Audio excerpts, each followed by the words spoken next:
Welcome to the eSERS tutorial on managing payroll schedules for a 3-week pay period. Occasionally, a school district that pays on a biweekly pay cycle has a 3-week pay period. This happens every few years in order to reset the pay periods. Districts are able to edit their payroll schedules to add a line for a 3-week pay period and then extend the biweekly schedule without having to create a new payroll schedule. If you are a school district that has extended your pay schedule already and realize that there's a 3-week pay in the middle of the extended schedule, contact Employer Services and we will correct your schedule accordingly. Once logged into eSERS, you will want to click on the Payroll Schedule Entry application.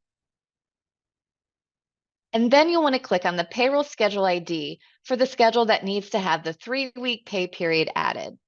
Today we are using biweekly 3.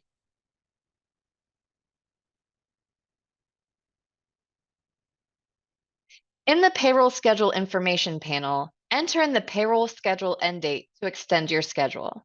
Today, we are extending to December 31st, 2024.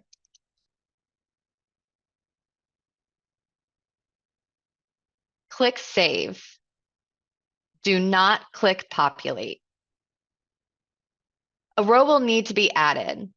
Click on Add Row, which will be on the last page for your payroll schedule, and you will see the blank spots to enter in your 3-week pay period. So you want to enter in the dates for your 3-week pay cycle. Our new period begin date is 6/15/2024. Our new period end date is July 5th of 2024. And our new pay date will be July 5th.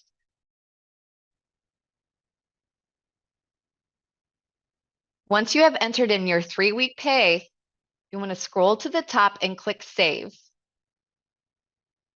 When you click Save, then click Populate.